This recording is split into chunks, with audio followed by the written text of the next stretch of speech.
त्यो अर्को भाइको चाहिँ केले टोक्या रे? सिमसुरले? पोहरले? पोहर भनेको चाहिँ नेपालीमा अरिङ्गालाई पोहरले टोकिदिएको के त अनि?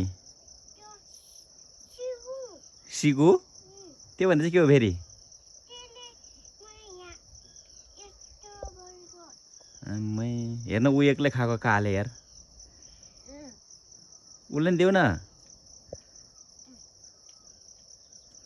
बाँडेर खानुपर्छ त नि एक्लै खाँदो रहेछ काले अनि तिमीहरूले कुखुरा मासु चाहिँ कसले लिएर दिएको त?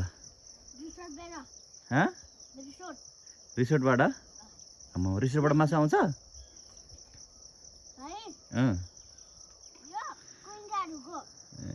तिमीहरू दुईजनामा डनको हो? ऊ त सानो भाइ चाहिँ बच्चा उसको नाम के हो? आयुष। तिम्रो नाम चाहिँ सुलभ रे डोन? ओहो सुलभ डोन। आज भन्ज्याङ जाने हो? पैसा पठाउँछु। कहाँ?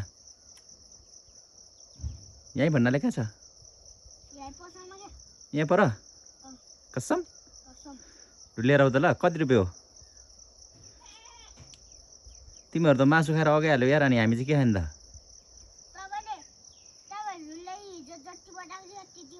हो तिमी त मासु खाएर अगाए यार म चाहिँ के खाने त अब?